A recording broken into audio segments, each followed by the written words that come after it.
In this vignette, we'll demonstrate how the therapist reviews the activity schedule with the client after the client has gone home and committed to engaging in the activities in the previous session. We'll note how the therapist listens to the client's experience and also how the therapist addresses some problems that come up which are quite common in behavioral activation as we're first working with clients to schedule activities.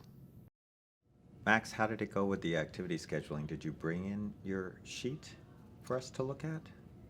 I didn't remember to write down I took some notes on my phone, but I didn't write down everything. Well, you were going to just write down if you did it, and then maybe note how you were feeling. Yeah. But you wrote some things down on your phone? Yeah. Okay. Yeah, I didn't exactly do everything we'd planned. Okay. Do you have your phone with you? And let's talk about what I do. What you did do. Did you still eat dinner? I did eat dinner, yeah. Okay. It wasn't like a big dinner, but I ate dinner. Yeah. Okay. But I did forget to bring the snack that I wanted. On Tuesday? Yeah. Okay. So you didn't eat the snack? I didn't eat the snack after the books. Okay. Do you find that it's hard for you to teach class? Does that have an impact on teaching? How many hours is that class after? It's an hour and a half. It's an hour and a half. How do you find that if you haven't eaten? Had you eaten at all that day? I don't remember. I didn't write down whether I ate in the morning or not. Okay. Typically, do you not? Sometimes I'll have like a yogurt or something. Okay. All right. Yeah, but the only reason I ask, I still want to find Yeah. out what happened with some of the other activities, but I just always want to keep us aware of if there are some things that where one activity leads to another, and even the absence of an activity like not eating, that might have an impact on your ability to really perform at your best. So let's not get too far off track, but I just want to keep those things in mind too. Yeah, I don't remember feeling hungry, but I Okay. don't remember feeling particularly great when I was teaching either. Right. And I think my mood was the same as it was the week before on the teaching thing. I don't remember what I rated it. I think it was a 7 or 8. Okay. Or something around there. When you found the books, that have any impact on your mood at all? A little bit. Okay. Yeah, I think it was. Did you write it down in there? And did you write anything there about your mood, or did you just remember? I'm just kind of remembering. Okay. Yeah. So what do you remember? I guess I remember kind of feeling when I had actually checked one of the books out, like that felt like something had been done. Okay. And that felt kind of good initially. Okay. So what does that mean, good, initially? Like a little bit relief, or yeah, I a think little motivated? What did you feel? I think I hadn't been sure that I was going to do it. And so it felt sort of like, like that, almost like I had sort of felt going up into it that there was a good chance that I would. Honestly, I thought I might come in here and just tell you I did it and not do it, right? Like that was a thing that crossed my mind. Okay. But Sure. that I actually did it, and I Right. felt like I could come in and say that I did it. Great. What we were going for was for you to have a success experience, and it sounds like that was. Yeah. And that's great. That's a step forward. Did it feel like a step forward, a small step forward to you? Yeah, I think initially, and then it sort of felt like more after class was over, like that it felt worse that I hadn't done the snack. Like at first it didn't feel like that big a deal, but then it felt worse then, and then it also kind of felt like I realized I'd gone and done the books, but I hadn't done all of the like feeling things and seeing. You wanted me to rate what I felt when I was doing it, and I hadn't done all of that. Okay. I'm not sure that I was all that clear about rating what you felt. So I'm wondering if there maybe are some things that just we can do differently today when we plan further. Even the snack, did that trip you up to have you write snack in there? Was having it written down sort of, did that lead to you feeling worse because you forgot? No, I think it was more just that when I even had set that second alarm, like I don't think I necessarily needed it. I think I was getting along well. I just hadn't written the snack, like I hadn't thought about it as much, and so Okay. yeah, I was sort of really focused on getting in, and the book part was what I was focused on. Great. Well, since that was the thing you were focused on, that was also the most important thing and consistent with your values. Yeah. Right. And moved you a little bit toward the goal. Okay. So I think that's great. And, any harm done in not having the snack? I don't think so. A little bit less, maybe a little less energetic in class, but Yeah, I think it was more. If I think about it, it would have been nice if I did it, but it's not like I forgot to do something that I typically do. right, It just probably would have been better if I had done it. right, because you've been struggling with eating. Yeah. Yeah. So what about Thursday? You were going to email your advisor, and it was a specific email, Yeah. right? Because you were going to sort of do a little bit of both of. It was almost like there's still a little bit of avoiding seeing him, but you were going to tell him about the chapter, finding the chapter, and asking about setting up a time, so it moves you a little towards approaching rather than avoiding that. Yeah. What happened there? Did you do it? I didn't do it. I kind of felt like I got. I hadn't read like the full chapter. I had like sort of looked at the books and I thought the chapter might be useful, but I hadn't read it, and I just kind of thought it would be a waste of his time to go over something with me that I hadn't looked into. Okay. And it just didn't feel like it made sense at that point. Okay. And so what would you say was the barrier to doing it? Not having read the chapters? Yeah, I think so. I think I just hadn't read the chapter that I wanted to email about, so it didn't seem like it made a lot of sense to, if he did want to meet, then I wouldn't be prepared for that meeting, and it just seemed like kind of a one step forward, two steps back kind of thing. Okay. So I'm curious about something, Max, because even as you're telling me about it, your energy level has dropped just a little bit, even from telling me about doing the going to the library.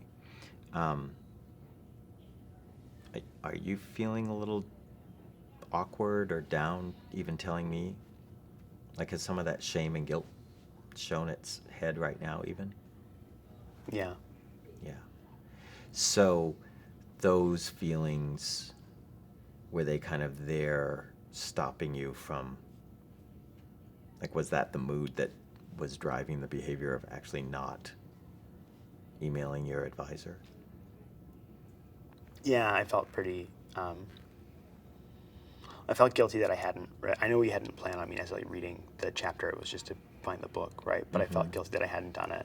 Okay. Because I guess in my head I was sort of thinking that would be the best case scenario, would be if I had been able to like have a productive meeting if we met. And then so I felt bad about that, and then I just felt really stupid. Like, it just felt stupid to. Yeah, it just didn't feel like it was an actually useful thing to do. Or like What was it useful? I'm sorry. Well, useful for like the project, I guess. It just feels like it's not enough right now to bring him into. Like, it's not a big enough concern for him. Okay. So, I think this is a really good thing for us to talk about, because it seems to me that maybe we weren't being clear enough on what the goal is, and that became really confusing. And really opened the door for feeling guilty and not calling him because you were thinking that you hadn't done enough, right? Because you're right. The assignment was to go find the books, or a book or a couple books, and you did that. We never even talked about reading. And I wonder if maybe I was thinking the goal of you contacting your advisor was a little different than your goal was. Because I was thinking that it would just be making a connection and actually suggesting going a next step of actually meeting to talk about the chapters. What was your goal? Yeah, I think that's what I had said. I had said it would be a good idea to send him an email just saying, I found this book, if you want to talk about it, could we talk about it, kind of thing. And that made sense at the time. But Would that have required you having read the chapter? No, I don't think it would have, right? Yeah, and that actually does, as we talk about it, make sense. So I'm just curious, did your goal change over that time? I think so. What was the change? I think I just wanted to kind of feel like if we met, he would be proud of like the step I had taken. And I don't think he'd be proud of me for having like gone to a library and checked a book out. Okay. So your goal at that point was to make him proud. Yeah. Okay, that's a whole different goal, isn't it? Yeah. Can you help me understand that goal a little bit? I mean, how is it so? Is it important to you generally to make him proud of you? Yeah. Okay. Yeah, I mean, I think that's one of the things I sort of want the most when we talk about the relationship I have with him, is that's what I want him to think about me and feel about me. I don't want him to think like my time here was a waste of his time, or that we didn't do good work together. That I want him to be proud of our work, and I want him to be proud of me as like his student. Okay. Has he given you indications in the past that he's proud of you? He was really happy with my master's thesis. Okay, so you've had this experience where have you felt good about that? Like, did that meet kind of this goal, this thing that you value of having him be proud of you? I question it sometimes. Like, what is he just a nice person? Like, Right. Like it would be pretty mean for somebody to sort of trash a milestone like that. And so maybe he was just a nice person, and he just wanted me to keep going. Once again, we can't be in his mind. Yeah. I sometimes think it's good to just take people at face value sometimes. Did he tell you did a good job? Yeah. Did he seem pleased when you finished your defense? Any indications of what he's done, what you're doing with the final product? Like, has he been encouraging you to publish from it, or? That's sort of that's kind of been put on the back burner. Like, we had hoped to publish with a collaborator on it, but we sort of had to retool as time went on, and the dissertation didn't progress as quickly. Okay. So making people proud, is that something that's important to you beyond just your advisor? Yeah. Okay. So that's something when we were talking about relationships and values a few sessions back. I wasn't quite clear about that. Can you just explain that to me? It's I mean, to be honest, I never think about making people proud. So I'm curious to just know a little bit more about what that means to you. Yeah. I guess it's just important in the way I was brought up, that, like, that's kind of a strong motivator for doing well, is like, is it gonna make my parents proud? Is it gonna kind of, in a way, pay them back? Like, that's like, make them feel like they made a good investment, I think. Okay. That's sort of the way I think of it, is I want people who have made an investment in me to get a payoff, and sometimes it feels like they're not getting that. Okay, so this is important for how you were raised, and making people proud is a value that you hold. Your parents hold that value also? Yeah. Okay. So I think this is really important, because it seems like that may be a value that can lead to some goals that we haven't considered before. And it also seems like that may be contributing to you feeling even worse when you don't meet the appointments with your advisor. Mm-hmm. Is that also why you haven't been contacting your parents as much? Yeah. Yeah. Yeah, because it just sort of, when they ask about my progress or how I'm doing, or I just don't want to disappoint them. I don't want them to think that it was sort of for nothing, or that I made the wrong choice, Right. or, yeah. So, the dilemma is that the steps you need to take may not be the big steps that you're going to feel good about having done to make people proud. So, how can we figure out how taking some of those steps, like sending the email and just telling your advisor that you found the book and want to talk about some chapters, that you can do that even if it doesn't fit the goal of making him proud, and at the same time have you keep that goal? Obviously, you don't want to give up that goal. It sounds like it's something that is important to you from your family. Is it like a cultural value also for you? It's something that is pretty important. Yeah, it's a big part of. Right. So we don't want to give that up.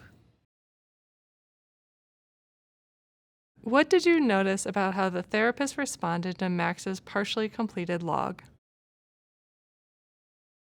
How did the therapist use specific goals and values to continue to motivate Max's engagement in treatment? What are other common barriers for clients in completing planned activities? In this vignette, we saw how the client had both successes and, in his mind, failures over the previous week in attempting the activities that he'd scheduled. Note that even though Max thought 2 activities weren't enough, in fact, 2 activities were quite difficult for him. Max succeeded in going to the library and looking up a book, but as is also common with clients in behavioral activation, he had set a goal for himself post-session that was not part of the original plan, and that was, in fact, to read a chapter. Then, when he hadn't read the chapter, a lot of his negative feelings, guilt, shame, came up, and that prevented him, or was a stumbling block, to following through on his next planned activity of sending an email to his advisor. It's important and interesting to note that there were other values that Max held, of which he and the therapist had not discussed in previous sessions, that had great meaning for Max, both because of his culture and his family background. It was very meaningful to Max to make others proud of him, and that was a strong motivator. When Max, in fact, had not read the chapter and worried that his advisor would not be proud of him, it made it more difficult for him to follow through on sending the email, and thus he avoided doing it. These are common problems that arise. A principle that we have in behavioral activation is that all results are useful, and that we have to take what the client brings and treat them without judgment. Notice that as the therapist, I didn't judge Max or make many comments about the fact that he didn't complete the homework. Rather, what I did was try and problem solve with him and to look to both his own barriers and perhaps barriers in the treatment that kept him from succeeding. It became clear to me in the session that we hadn't discussed the value of making others proud, and that may have been a missed opportunity that we could have discussed prior to sending Max home in the week before with the activity schedule. We can think of the expression, no harm, no foul. These things come up. It's not a failure of the therapist, nor is it a failure of the client. It's all part of the process of problem solving in overcoming barriers of avoidance and other internal and external barriers to activation that help clients move forward in their treatment.